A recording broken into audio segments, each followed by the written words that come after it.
예, 안녕하십니까. 신광철입니다. 제가 그동안 환단고기를 소설로 만들었는데, 3, 4, 5권을 쓰느냐고 공백기가 길었습니다. 이번에는 3, 4, 5권을 다 쓰고 나서 제가 다시 이제 시간이 나기 시작을 했습니다. 그래서 다시 이번에는 환단고기 중에서 가장 길고 깊이가 있는 분야입니다. 그게 태백일사 쪽인데, 전체 분량의 한 반에서 3분의 2 정도가 됩니다. 양이 많습니다, 아주. 그리고 또 가장 핵심적인 부분이 지금 다 대부분이 태백일사에 들어있는데, 이 태백일사는 제가 강의를 하지만 저 자신도 사실 어려운 면이 분명히 있습니다. 어렵기도 하고 깊고, 그 다음에 가장 핵심적인 내용이 다 들어가 있어서 우리가 꼭 배워야 되긴 하지만 안타까운 거는 좀 힘들 수 있다는 겁니다. 근데 여러분들이 힘들어도 한번 원본을 읽는다는 기분으로 한번 따라오시기 바랍니다. 저에 대한 얘기는 이렇게 화면에 그냥 보는 거로 그냥 가름을 하도록 하겠습니다. 제가 뭐 강의를 여러 번 했고, 제가 낸 책도 한 40여 권 되는데, 여기 지금 한 30권 정도가 지금 열거가 되어 있는데, 필요하신 분은 그때 구입을 하셔도 되고요. 제가 쓰는 오늘 강의하는 내용들의 대부분은 제가 소설에다가 다 녹여놨습니다. 이게 이제 소설 한단곡인데, 이번에 이제 2월 말에 3권, 4권, 5권이 나와서 전체 이제 5권이 완간이 되어서 이제 출간이 됩니다. 필요하신 분들은 읽어보시면 우리가 환단고기를 이해하는 거가 상당히 어려운 부분이 분명히 있습니다. 근데 소설로 보면 그냥 술술술 넘어갑니다.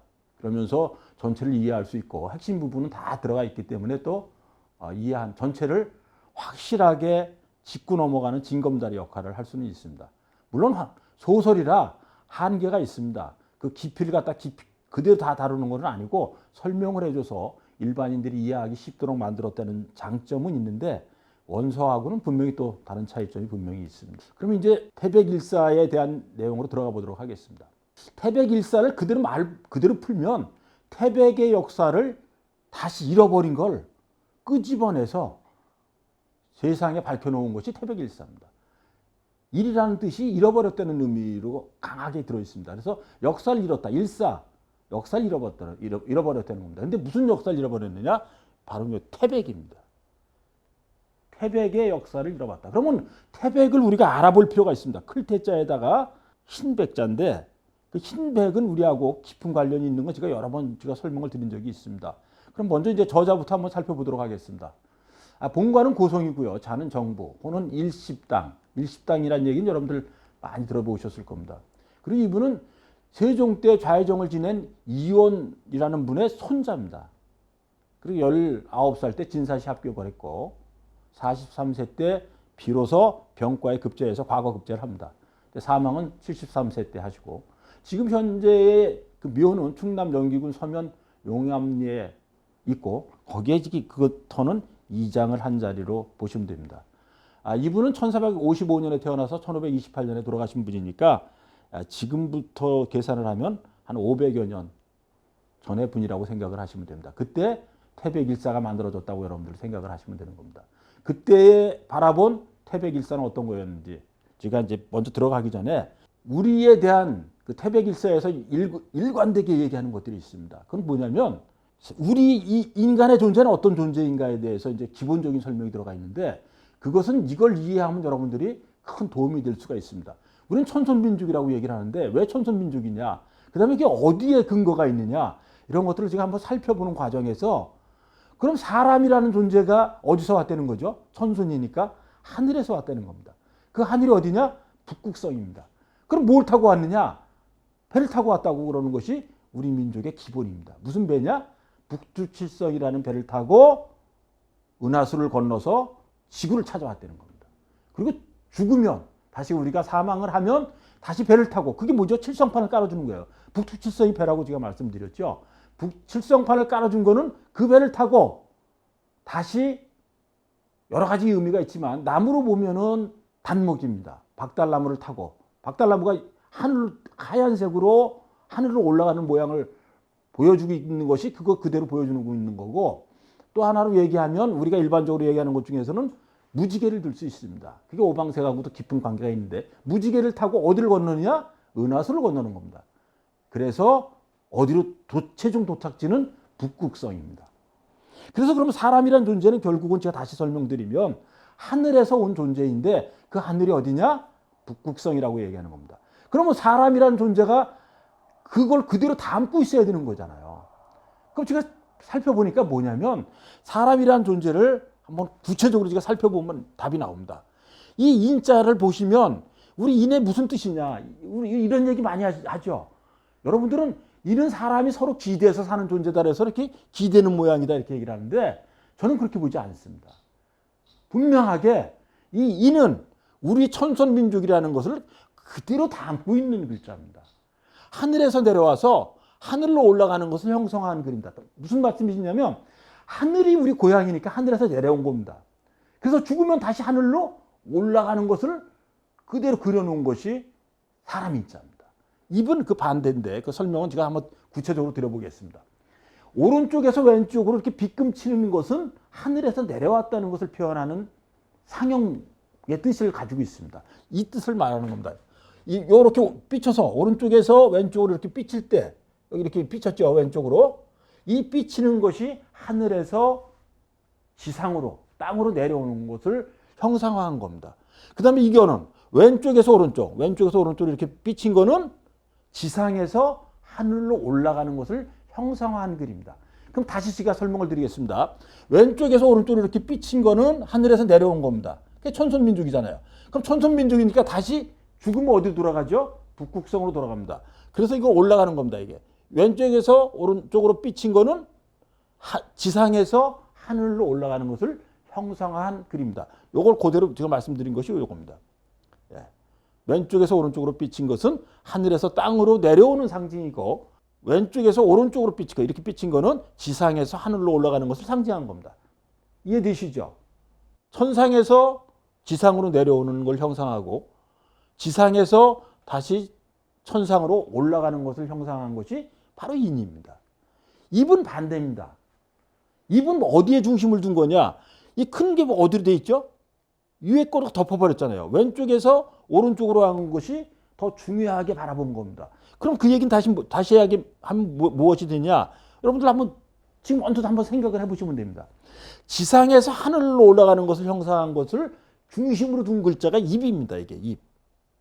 그 다음에 이거는 천상에서 지상으로 내려오는 거죠. 근데 여기서 중심이 어떤 거라 그랬죠? 이거가 중심입니다. 이 뜻은 바로 지상에서 하늘로 올라가는 형상이라고 제가 말씀드렸죠. 돌아간다는 의미를 가지고 있습니다. 입은.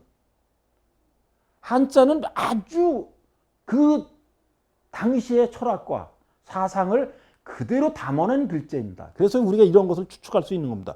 그 얘기에 다시 말씀드리면 이 입자는 돌아간다는 뜻이라 그랬습니다. 그래서 입적이라는 말이 있죠. 정막으로 들어간다. 그죠? 정막으로 들어간다는 겁니다. 근데 정막으로 들어가는 게 뭐죠? 북극성으로 가는 거예요. 죽으면 다시 죽는 걸 입적이라고 얘기하잖아요. 죽으면 다시 북극성으로 돌아간다. 인멸도 마찬가지입니다. 모든 것이 멸하는 걸로 들어간다. 다 사라지는 것으로 돌아간다. 그러니까 죽는 걸 얘기하는 겁니다. 인멸. 그래서 이게 우리가 입에 그러니까 입이라는 의미는 결국은 지상에서 천상으로 올라가는 것을 상징화한 글자입니다. 이해되시죠? 아주 중요한 의미입니다. 한민족, 한자를 누가 만들었다고 제가 말씀 여러 번 제가 드린 적이 있습니다. 한자는 동이족이 만들었고 동이족의 대표적인 것이 우리가 각골문자인데 그 지역에서 나타난 게 각골문자 아닙니까?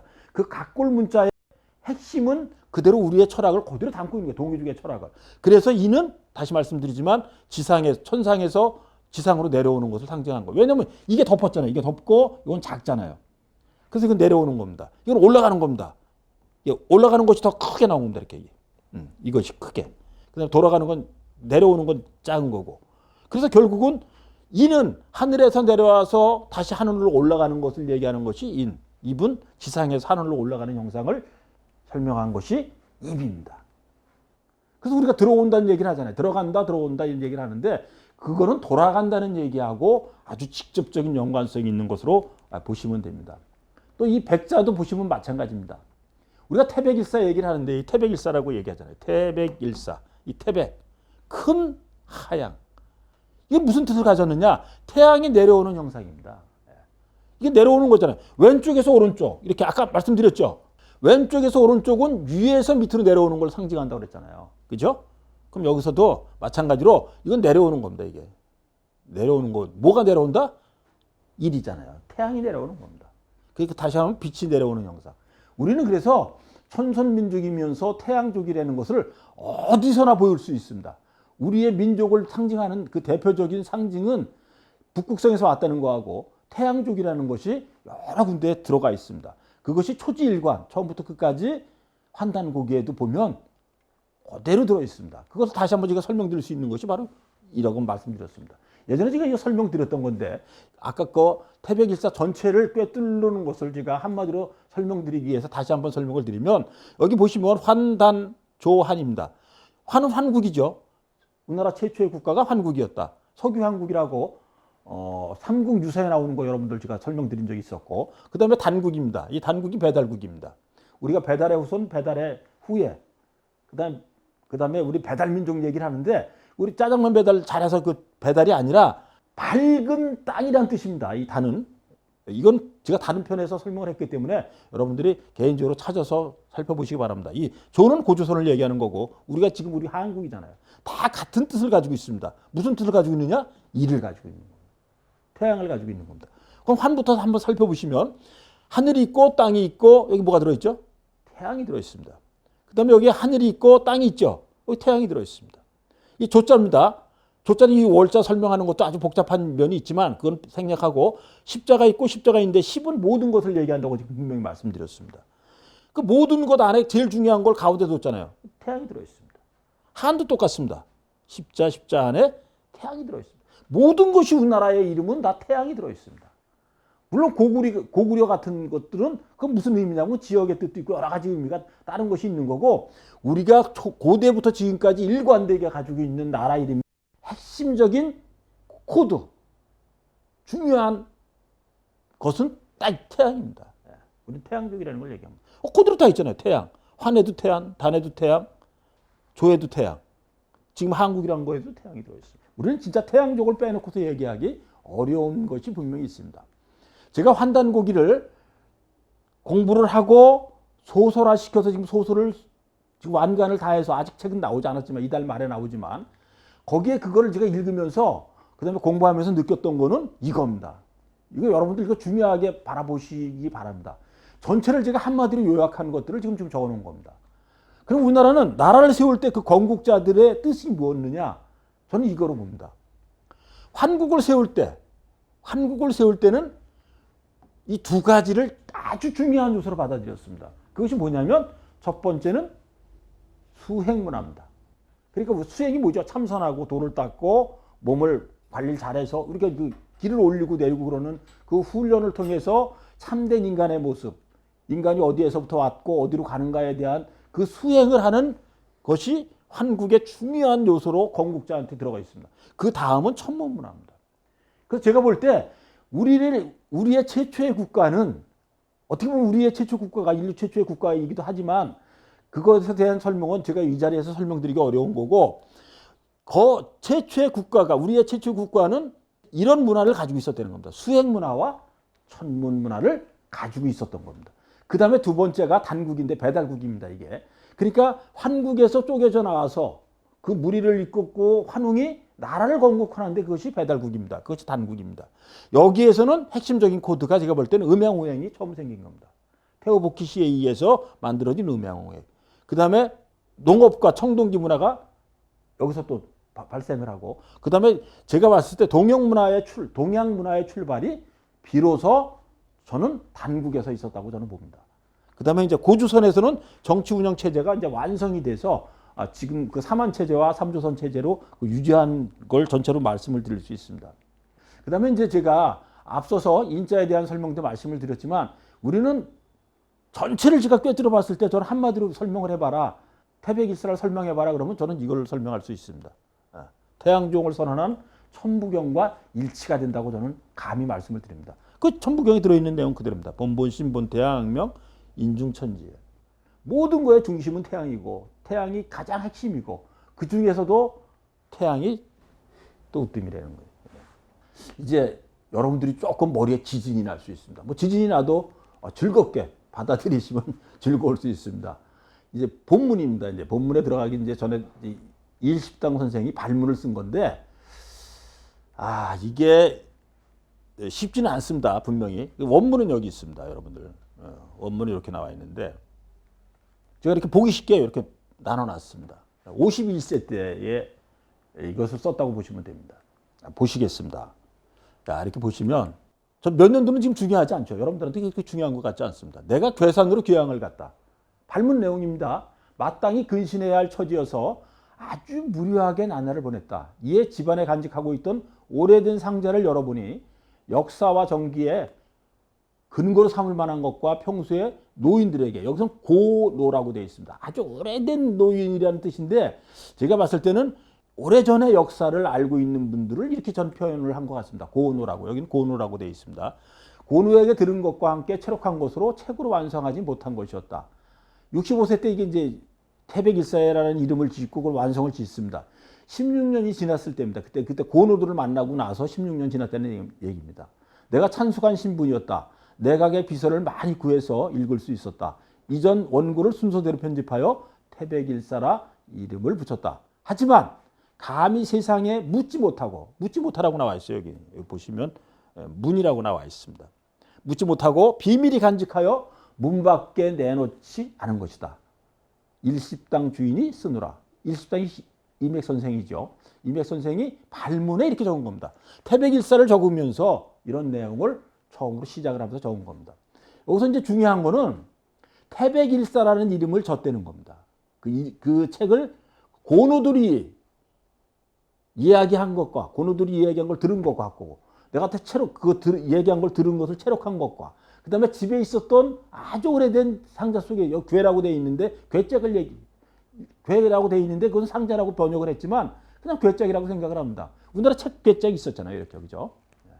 그래서 이름을 태백일사라 했고, 이걸 다 만들어 놨는데 중요한 게 이겁니다. 감히 세상에 묻지 못하고 이것이 진짜 옳은 건지 그른 건지, 아니면 세상에 이것을 진짜 알려줘서 사람들한테 줄 것인가에 대한 얘기를 세상에 못했다는 겁니다. 왜? 두려우니까. 여러분들한테 제가 여러 번 말씀드린 적이 있습니다. 역사서를 가지고 있는, 고대 역사서를 가지고 있는 것만으로도 차명에 처한다고 나와 있습니다.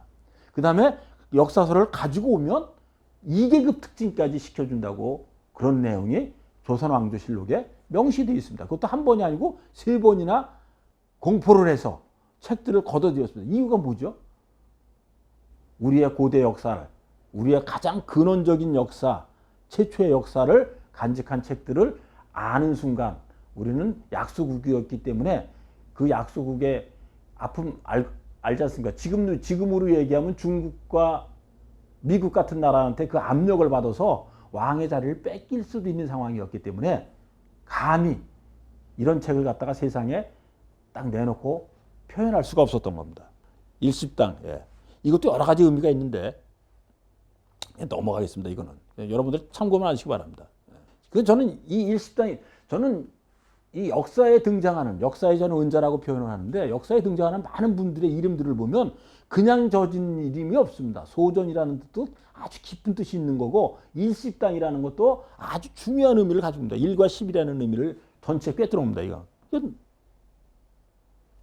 천부경에 나오는 겁니다. 일적, 식거, 무게화상. 이게 어떤 의미인지는 천부경을 별도로 여러분들이 공부를 해 주시기 바랍니다. 이런 이름을 가졌다는 것은 결국 환족이라는 걸 얘기하는 겁니다. 이분은 환족이었다. 그 다음에 역사에 관심 있는 분이었다. 배달 결례 중에 한 분이었다라고 보시면 됩니다. 이것은 제가 보니까 태백일사는 8개의 장으로 나눠져 있습니다. 첫 번째는 단군 이전 기록으로서 삼신오제 본기, 이게 첫 번째 나오는 겁니다. 두 번째가 환국본기, 그 다음에 신시본기, 그 다음에 단국시대의 기록으로서 삼한관견본기가 있습니다. 그 다음에 이제 경전 종류가 뒷부분에 나오는데 소도경전 본운이 나옵니다. 거기에는 천부경과 삼일신고 같은 그런 중요한 내용들이 거기에 설명이 되어 있는 내용으로 되어 있습니다. 그 다음에 이제 단군 이후의 기록들이 있는데 고구려국 본기하고 대진국 본기, 고려국 본기입니다. 제가 여러분들한테 이제 말씀드릴 것 중에서, 그러면 이제 이런 얘기를 제가 환단국에 대해서 얘기하다 보면 제일 많이 듣는 얘기 중에 하나가, 그 중에 하나가 이겁니다. 왜 신라는 뺐죠? 이 얘기를 합니다. 그 어떻게 보면 중요한 얘기입니다. 신라하고 백제는 왜 없죠? 이렇게 얘기를 합니다. 그럼 제가 그 소설 한단국기를 쓰면서도 그 내용에 대한 설명을 제가 자세히 해놨지만 저는 이렇게 봤습니다. 왜 빼놨느냐? 신라를 왜 뺐느냐? 이유는 간단합니다. 삼국체제였던, 우리가 배웠을 때, 학교 다닐 때 배웠을 때는 삼국체제였습니다. 고구려, 백제, 신라. 지금은 가야를 넣어서 사국체계로 들어갑니다. 그 다음에 고구려하고 신라하고, 대진국하고 신라하고 있었을 때는 그러면 그때도 신라를 또 뺐느냐? 그것도 다 마찬가지입니다. 이 근본 원리는 이겁니다. 여러 나라가 같이 존속해 있을 때 국통맥으로서 잡을 수 있는 한 나라만을 선정을 한 것이 태백일사입니다. 그럼 신라를 중심으로 쓸 거냐? 고구려를 중심으로 쓸 거냐? 거기서는 고구려를 중심으로 쓴 거고, 고구려가 망하고 나서는 대진이라는 나라가 건국이 되잖아요. 그리고 통일신라하고 적대 관계를 하면서 협조 관계도 이루어지지만 이 관계 속에서도 누굴 더 중요하게 여겼느냐? 대진국을 중심으로 본 겁니다. 그래서 그걸 빼버린 게 아니라 가장 중요한 나라 하나씩을 선정을 한 겁니다. 결국 그래서 북부여기하고 고구려하고 대진국은 들어가고 신라하고 백제가 빠진 걸로 여러분들이 이해하시면 됩니다.